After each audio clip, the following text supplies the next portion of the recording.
The night was cold in Berwyn, Illinois.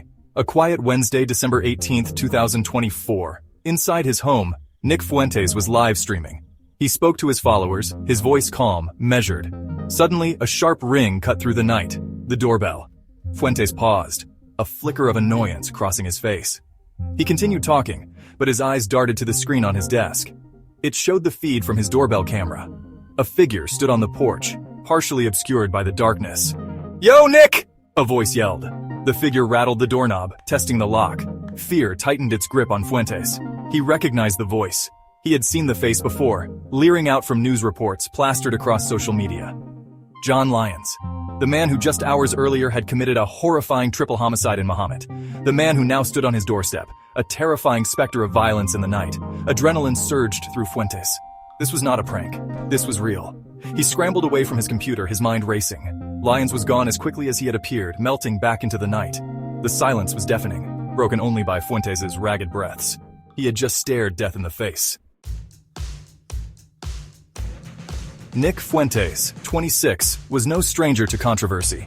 A far-right influencer, he had risen to prominence through his inflammatory rhetoric. His online presence was a breeding ground for hate speech, his words laced with racism, sexism, and anti-Semitism. He had even been labeled a Holocaust denier. His association with Ye, formerly Kanye West, and a visit to Mar-a-Lago with former President Trump had thrust him into the national spotlight. Fuentes thrived on provocation, his words often blurring the line between free speech and incitement. He reveled in the outrage he generated, his online persona a carefully constructed facade of defiance. But on this night, the mask slipped. The fear in his eyes was real, the bravado replaced by a raw vulnerability. The events of this night would force him to confront the real-world consequences of his online persona. Just one day before, Fuentes had been embroiled in another controversy.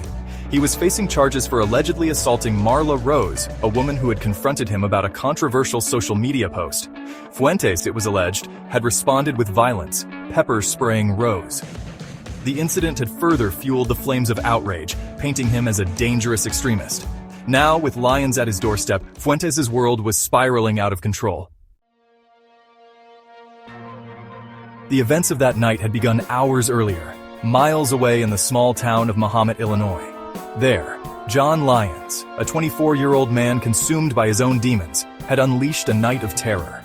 He had entered a home, armed with a pistol, and taken the lives of 3 innocent people. The motive remained a mystery, a chilling question mark hanging over the senseless tragedy. After the murders, Lyons had fled Mahomet, his mind consumed by a darkness that only he could comprehend. He drove for 2.5 hours, his destination, Berwyn, Illinois, the home of Nick Fuentes. Lyons had become fixated on Fuentes, his mind warped by the influencer's hateful rhetoric. He had seen Fuentes' address online, shared by those who sought to silence the far-right firebrand. Armed with a pistol, a crossbow, and incendiary devices, Lyons arrived at Fuentes' doorstep, ready to unleash his rage. Fuentes, unaware of the horrors that had unfolded in Mahomet, became ensnared in Lyons' web of madness. The encounter at the doorstep, captured on the doorbell camera, was brief but terrifying. Lyons, his face contorted in a grimace, had tried the doorknob, testing the defenses. When that failed, he had fled, his dark purpose unfulfilled. The incident at Fuentes' home sent shockwaves through the community. Neighbors, awakened by the commotion, recounted their experiences with a mix of fear and disbelief. Bianca, who lived across the street, expressed skepticism that the event was a coincidence. She had seen the reports of Fuentes' address being shared online and feared that the attack was a direct result of the doxing. "It's terrifying to think that someone could be targeted like that," she said, her voice trembling. "It makes you realize how vulnerable we all are." Matt, another neighbor, had spoken to Fuentes after the incident. He described Fuentes as shaken but resolute in his belief that Lyons had intended to kill him. "He's convinced that he was the target," Matt said. "He's talking about taking legal action against the people who shared his address." The incident had exposed the dark side of online activism, where the lines between free speech and incitement were often blurred. Doxing, the act of publicly revealing someone's private information online, had become a weapon used to silence and intimidate.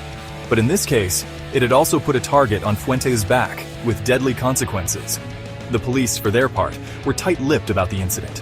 They confirmed responding to a gunman on Fuentes' block at 11:40 p.m. that Wednesday. A shootout ensued, resulting in Lyons' death. However, they stopped short of confirming whether they believed Fuentes was the intended target. The investigation was ongoing. The incident served as a stark reminder of the dangers of online hate speech and the very real consequences of doxing.